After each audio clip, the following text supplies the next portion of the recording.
go higher. That's perfectly moral, perfectly proper if that's the level on which you stay.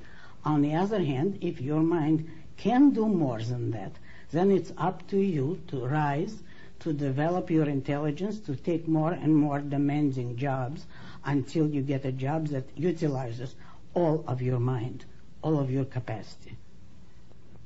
So it is, in a sense, a moral, what shall I say, a moral obligation to yourself to find a job that utilizes your full potential. Oh, certainly.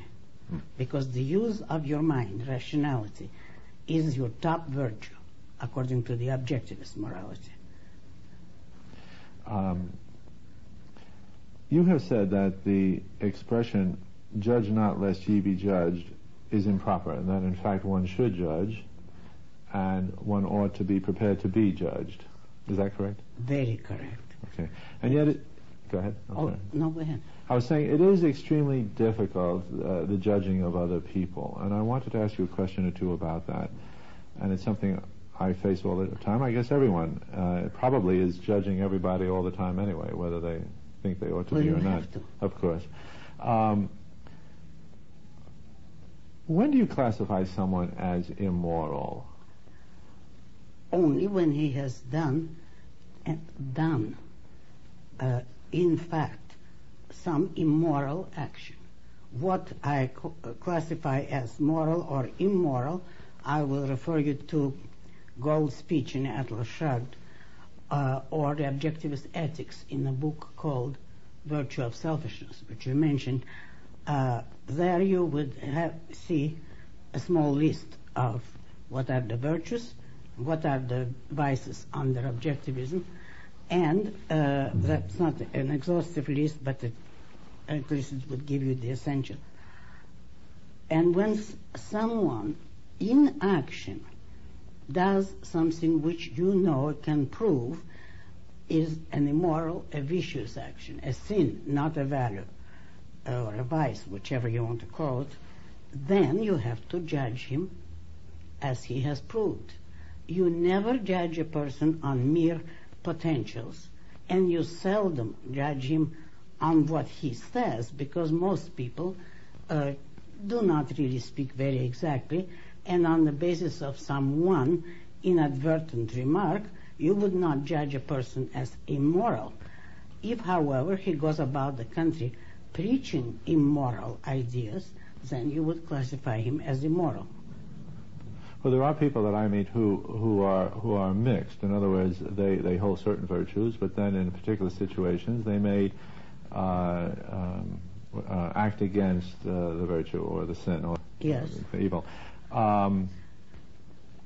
Is that like you can't be a little bit pregnant, which is that if you're a little bit immoral, you're immoral, your character is rated immoral?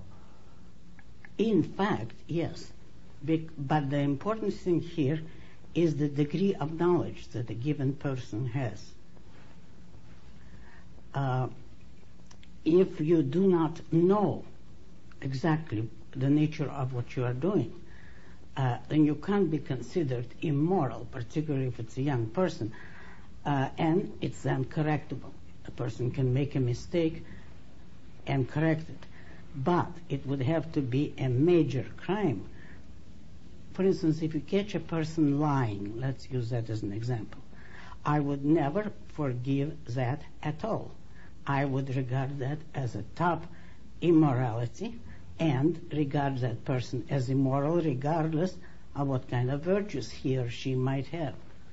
Needless to say, if you have a robber or a murderer or a person who is systematically breaking the rights of other people, you would call him immoral no matter what lesser virtues he might have. So in judging people of mixed premises, as most people are, you have to balance, in effect, hierarchically, the seriousness of their virtues and of their vices, and see what you get in the net result.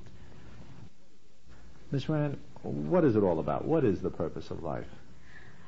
I would say that the question itself is improper.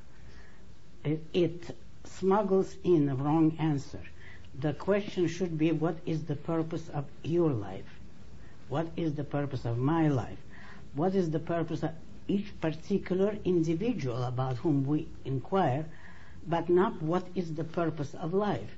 Asked that way, it seems to imply that somebody outside of us, naturally some supernatural being, is the one who has to prescribe that purpose, and we should spend our lives trying to find it out and then live up to it. There is no such thing as the purpose of life, because life is an end in itself. Life is the purpose of life. And nature has given us a very good way of knowing whether we're spending our life properly or not. You should enjoy your life. You should be happy in it. Your proper moral obligation is to pursue the highest form of happiness possible to you. What you take for happiness is not arbitrary on your part. It is not proper to slaughter whole continents of people or even one person and then say, I did it because it made me happy. You do not have that moral right. You cannot succeed.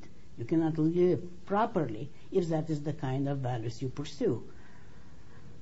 But if your values are rational, you spend your life on that which gives you happiness.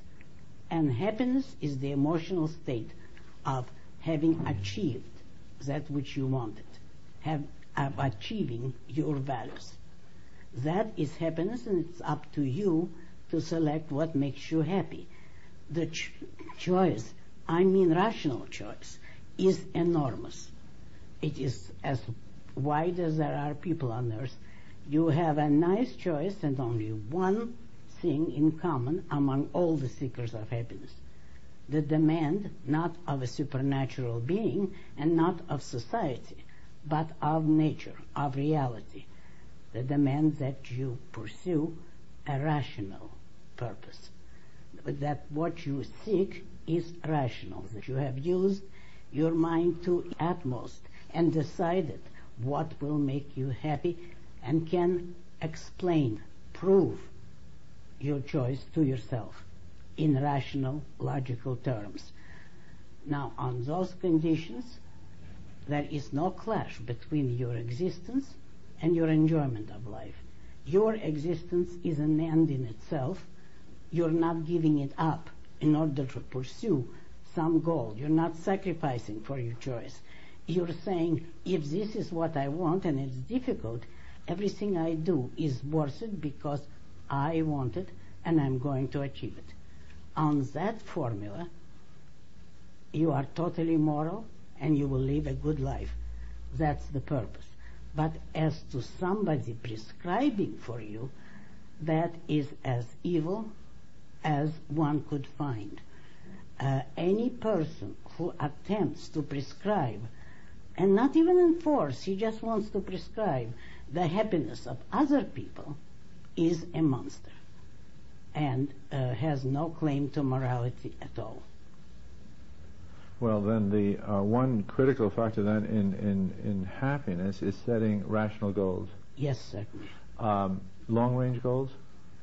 That depends on your choice.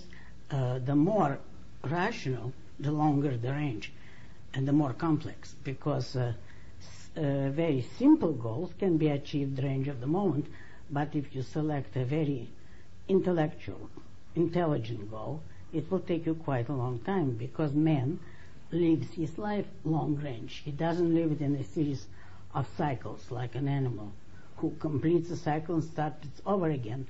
Man has to plan and look ahead the range of a lifetime. And therefore, the longer your range, the better. Ms. Mann, we spoke in the last program about morality, and I did have one final question about that. And it's a broad general question about how to deal with people who are immoral. What level of contact is acceptable? For example, is it acceptable to trade with, to buy, to sell from or to someone that is immoral?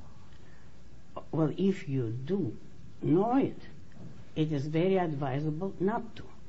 If you know someone to be immoral, dishonest,